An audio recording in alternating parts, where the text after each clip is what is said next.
早春3月，霧鎖深圳灣。出發當日潮濕有霧，深圳灣嘅豪牌都別有一番景致。春天亦都係萬物重現生機嘅季節，呢個時候亦都最適合賞花、遊山玩水。今次我就揀咗清遠英西嘅白水寨湯泉3天遊，3日團費只需538蚊。佢嘅小費比其他旅行社收得平，只需要60蚊一日。見佢嘅單張有承諾，就係冇自費、冇購物、冇車上買嘢。呢啲承諾，相信好多旅行社都未必敢寫出嚟。呢個團嘅行程，我可以用12個字嚟形容：賞花、遊山玩水、泡湯泉、食靚雞。今次揀咗風景遊，選擇佢因為網上嘅口碑唔錯，知道佢哋嘅班底係以前達美旅遊、美食之旅，就比較有信心。上車出發都見到佢哋嘅細心，上車不但有腳踏方便長者，亦都每個座位預先放咗一支水。之前嘅旅遊片都好少講導遊，呢位導遊小姐 Connie 斯文有禮，全程盡責照顧團友，值得嘉許。今次去清遠車程比較長，我哋大約9點喺深圳灣出發，行車大約個半鐘就去咗中途休息站，逗留大約20分鐘。繼續行程向清遠英德進發，而家高速公路去清遠都快咗好多，大約12點15分就到達食晏嘅地方。呢間花卉莊園出名食靚雞，佢位於清遠嘅清城區。我同啲店員傾過偈，佢哋啲雞全部都係走地雞，喺店鋪附近嘅山頭飼養，自給自足，不但可以控制品質，亦都可以新鮮宰殺，確保雞肉新鮮嫩滑有雞味。呢間餐廳地方都好大，呢個室內假山魚池都養咗好多好靚嘅錦鯉，都值得觀賞。見到佢哋游嚟游去，自己都覺得好療愈。佢哋啲餐具一份份都好衛生。開餐先嚟一個5指毛肚龍骨湯，個湯夠濃味，好好飲。呢餐係雙雞宴，先嚟個蔥油清遠麻雞，皮薄肉質嫩滑有雞味。南瓜都煎得腍同埋甜，豆角又炒火腩片，同埋青瓜都有炒肉片，味道都唔錯。呢條清蒸鯇魚，魚肉都好滑，冇泥味。蓮藕炆腩片，啲蓮藕炆得好腍。跟住就好有驚喜嘅荔枝柴火燒雞，即燒上台，皮薄肉嫩 juicy， 仲有少少南乳味，真係未食過咁滑嘅燒雞。最後就嚟埋涼瓜排骨湯同埋時令生果。呢間餐廳果然係出名做靚雞，餐廳業務都多元化，仲有魚寮池同埋燒烤區，仲有烤全羊。仲有一個好大嘅後花園，3月份嘅主題就係繡球花，佢係收費入場嘅。我哋食完晏，導遊就帶我哋入去參觀。佢呢度都種咗好多唔同種類嘅花，好似置身香港花卉展嘅小型版。我影俾大家慢慢欣賞。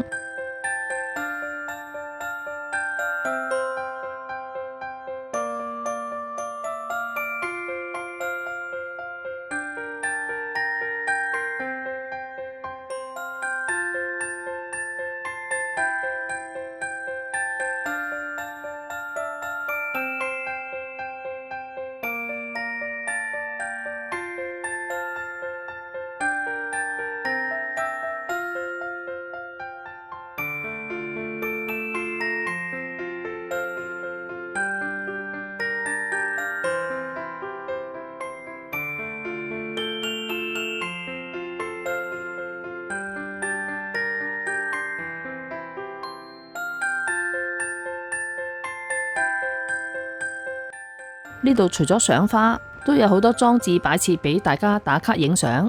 女團友都影到不亦樂乎，有啲靚嘅打卡位都唔介意排隊等下。睇完餐廳嘅花園，繼續出發去第一個景點。呢個景點同樣都係賞花，去睇格桑花同埋油菜花。呢個景點叫做山崎洞休閒度假村，佢面積都好大，亦都有度假屋。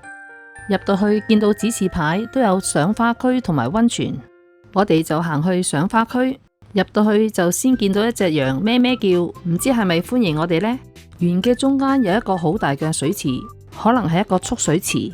跟住就見到一大片嘅格桑花田，啲花細細朵，玫紅同埋粉紅色，望上去都好養眼。遠處一排嘅就係度假屋，睇落都幾靚。花田都種咗另一種花叫做劉華菊，應該同劉德華冇關啦。呢隻劉華菊都係細細朵。另一邊比較大面積嘅就係油菜花，當日見到好多蝴蝶喺油菜花上面飛舞，咁近距離見到蝴蝶，見到都好興奮。跟佢嘅指示牌去油菜花海。油菜花海好似一幅圖畫，黃白綠組成，置身其中都好愉悅。鍾意花同埋影相，呢一團真係唔好錯過。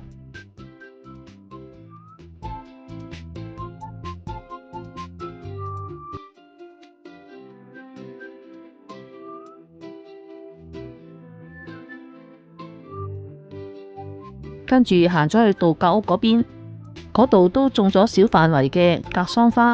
呢邊啲格桑花就種得比較矮，可能種耐少少，佢哋就會比較高。呢啲細細朵嘅花，俾人一種嬌小玲瓏嘅感覺，顏色又鮮艷，望上去都好舒服。有冇人知呢啲係乜嘢植物呢？呢個就叫做龜苓菊賞花區。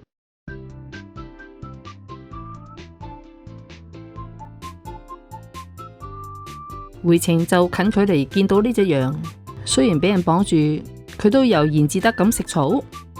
導遊話呢種冷藤植物叫做禾雀花，遠望又真係幾似一堆雀仔。賞完花跟住就返酒店，位置就係阿婆田白水寨，酒店名就叫做阿婆田白水寨假日酒店。酒店有分主樓房間同埋別墅式房間，同樣都有獨立湯泉池。今次導遊好好，幫我哋爭取到5間嘅別墅房，每組抽籤決定，我就好好彩抽中咗。我哋就入去睇下酒店大堂。我哋今晚嘅晚餐同埋聽朝嘅早餐都會喺接待處旁邊嘅餐廳裏面食。大堂都好光猛，同埋樓底都好高，設計簡約，令人有舒服嘅度假感覺。呢間就係酒店嘅餐廳，見佢都有10幾張台，可以同時間招待100幾人。當晚好似有2個旅行團入住。別墅房間就喺酒店嘅左手邊，數量總共有10間。別墅房間面積就大啲，住主樓嘅房間雖然細咗少少，但係佢哋住得高，望得遠，景觀更加開揚，可以話各有優點。好啦，我哋開始 room tour。入到去就係一個大廳，有梳化，大門旁邊就係一幅好大嘅落地玻璃窗，對住出面嘅行人路。雖然面對咁靚嘅景觀，相信絕大部分嘅人都會落咗窗簾，保持私隱度。梳化對住嘅就係電視，只可以收到國內嘅電視台。梳化旁邊呢2個應該就係腳踏，跟住見到嘅就係茶水間，茶几有紙巾同埋泡茶嘅茶具。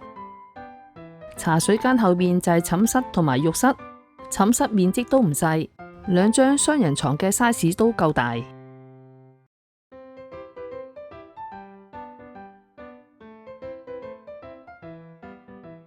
有一張簡單嘅書台，同埋細細地嘅台面放少少嘢。每間房都有2張房卡同埋1張水卡。廁所面積都唔細，乾淨整齊，毛巾都有2大2小同埋地巾。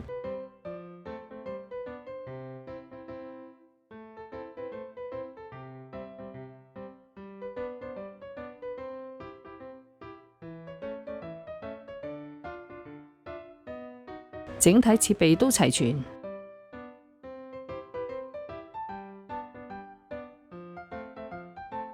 電掣位都有幾個，亦都有 USB 插頭。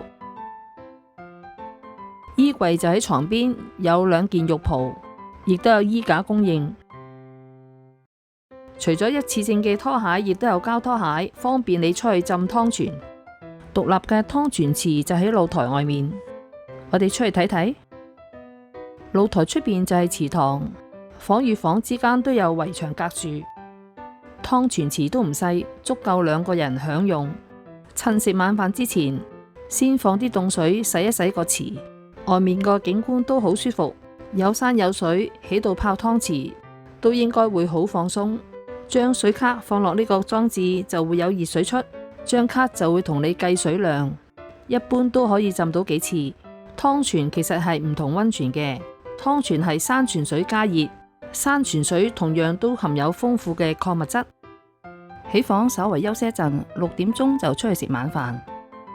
先嚟一個上枱已經聞到好香嘅枸杞湯，裏面有蛋同埋肉片，枸杞就好新鮮，又係好滑嘅清蒸鯇魚，豆腐好滑嘅梅菜肉碎蒸豆腐。今次嘅清遠雞就用薑蓉白切，同樣都好好味，食落好爽脆嘅絞頭菜炒肉絲，要少少壓力食到嘅蒸青頭鴨，農家菜常見嘅梅菜蒸腩片，南瓜蒸排骨，排骨新鮮好味。最後上埋2碟菜，炒菜心同埋炒椰菜。農村食菜一定新鮮。食完飯就返房休息，周邊嘅環境都好寧靜，四周都漆黑一片，遠離城市嘅煩囂，享受沒有光害嘅晚上，可以抬頭望下星星，心境都變得放鬆平靜。大門口嘅燈光同埋裝飾都幾有氣氛。晚上就準備湯泉，放張水卡落個感應器度，熱嘅湯泉水就會自動流出，抽返起去就會停止，跟住就可以開凍水，調節自己需要嘅溫度。周圍嘅環境咁寧靜，燈光又柔和，喺度浸湯泉真係好舒服。經過一日嘅疲勞，浸完湯泉嗰晚都好好瞓。其實當晚10點幾就翻風落雨，天氣變得清涼。好耐冇試過一覺瞓天光，外面聽到好多雀仔叫聲，頓然想起唐朝孟浩然一首名詩，感同身受，非常貼切。春眠不覺曉，處處聞啼鳥。夜來風雨聲，花落知多少。真係好有意境。早起趁未食早餐，出去行一圈，吸收下早上嘅新鮮空氣。行人路旁嘅小黃花青草地，見到都精神為之一振。同樣都見到好多蝴蝶喺呢啲咁靚嘅花草上面穿梭飛舞，畫面都好靚。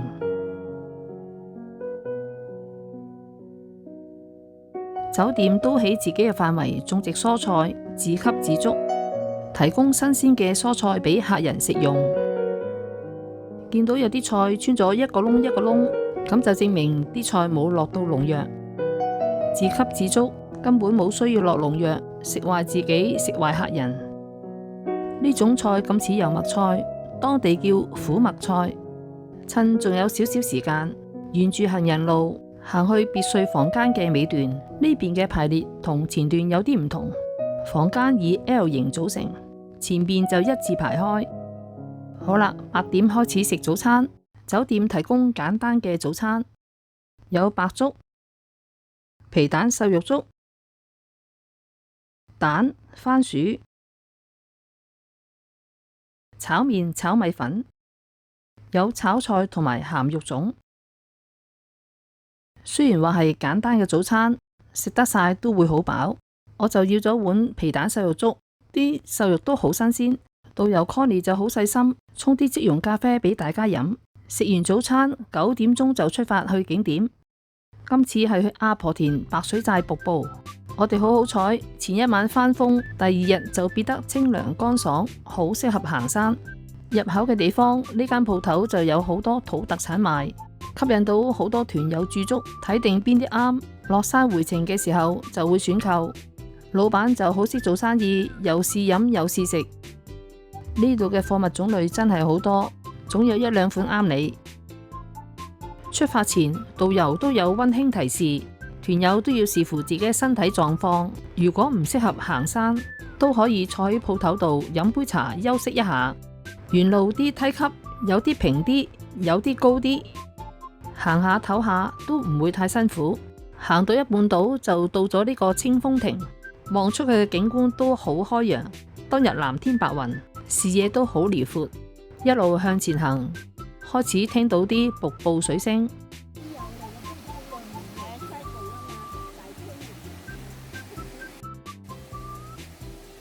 山上邊都種咗好多竹，有竹遮陰就唔會曬。一路向上行，一路聽住澎湃嘅瀑布流水聲，感覺源源不絕嘅流水洗滌緊自己嘅心靈。人在山野，真係要好好珍惜可以呼吸充滿負離子空氣嘅機會。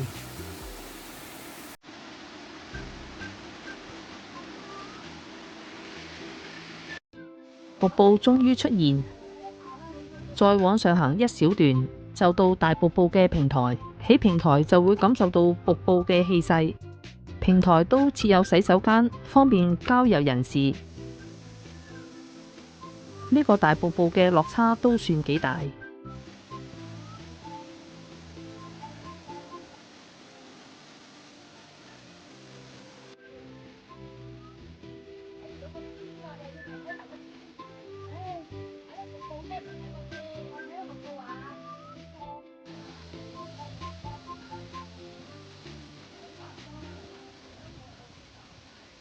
呢個大瀑布嘅背景，個個都爭相打卡。好彩嗰日唔多人，團友都互相幫忙影合照。當日藍天白雲，視野遼闊，好遠嘅山都望得到。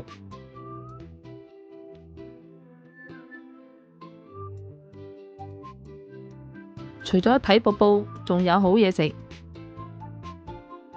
喺瀑布旁邊就有賣山水豆腐花嘅檔口，價錢只需5蚊一碗。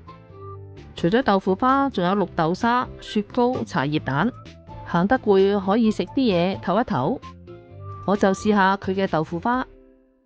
檔口都有提供啲台凳俾你坐嘅，試過佢啲豆腐花真係都幾滑，加嘅糖水都啱啱好。跟住就沿路落返山。導遊就俾咗個半鐘頭時間我哋，足夠我哋上山落山嘅時間同埋影相。佢呢度嘅樓梯設計都唔錯，上到大瀑布平台落返山係行另一條樓梯，咁就容易控制人流，比較安全，唔會發生碰撞。如果早一日嚟又潮濕又大霧，就會行得比較辛苦，景色都冇咁靚，諗起都好好彩。有時旅行都要講下彩數。落到嚟遠遠都見到團友圍住個檔口買嘢，個個都拎住一袋二袋戰利品，我都湊下熱鬧，買咗幾樣嘢，買咗啲野生杞子、圓肉同埋竹鹽黃皮。其實我都買得唔多，有啲團友一出手就買咗幾百蚊，跟住返酒店休息一陣。趁有少少空檔，煲一煲水，焗啲圓肉，焗出嚟嘅水甜甜地，又可以食埋啲肉。大約11點半就離開酒店同埋呢個咁靚嘅地方，坐咗大約20分鐘嘅車，就嚟到英德黎溪鎮呢個地方。我哋就會喺呢間白水寨河鮮酒樓食晏。我哋嚟到嘅時候未到食晏時間，導遊就建議我哋行下後邊嘅街市，體驗當地嘅街市文化。英德出名茶葉，聽導遊講最出名嘅就係英雄9號。原來呢隻就係青頭鴨，我哋琴晚食飯食過嘅。見到現場都好多活家禽，香港街市而家已經冇機會再見到呢啲，一般街市都有嘅煲湯藥材。喺鵪鶉蛋隔籬一堆堆嘅，唔知係咩嚟嘅呢？呢啲臘腸臘肉睇落都幾靚。呢啲俾農夫用嘅工具，香港就好少見啦。鐮刀就割草，呢啲刀就劈柴，最尾嗰幾把就斬雞斬豬骨。街坊幫襯嘅飯店價錢都好平，豬雜粥都係6蚊一碗，肉絲炒麵就7蚊。呢度啲燒豬燒鵝會唔會即湯即燒呢？香港就一定唔會啦。呢度街市就好多海產賣。水魚喺香港街市就好少見到，呢度仲有扎扎跳嘅田雞。我記得我細個時候，我媽都整啲田雞飯食嘅。呢啲睇落似係黃鱔，用嚟整煲仔飯就好好食。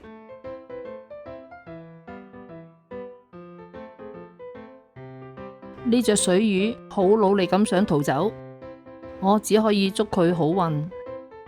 約定食晏嘅時間到咗，就上去酒樓3樓。呢張就係我哋午餐嘅餐單，同樣都係雙雞宴。今次就坐貴賓房，先嚟個靚湯，好特別嘅艾根排骨雞腳湯。我都係第一次飲用艾根煲嘅湯，煲湯就好足料，好好飲。呢支就係艾根，跟住就雙雞出場，先嚟個白切雞，另一隻就係蔥油雞，兩種做法都好食。其他餸菜都陸續上台。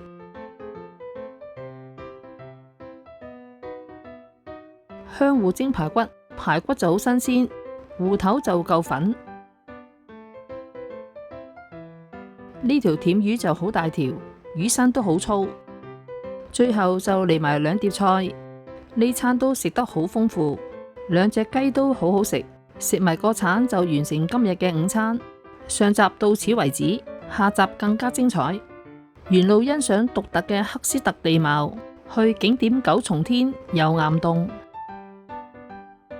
入住湯泉度假村，坐竹筏遊英西楓林，參觀有380年歷史嘅彭家祠。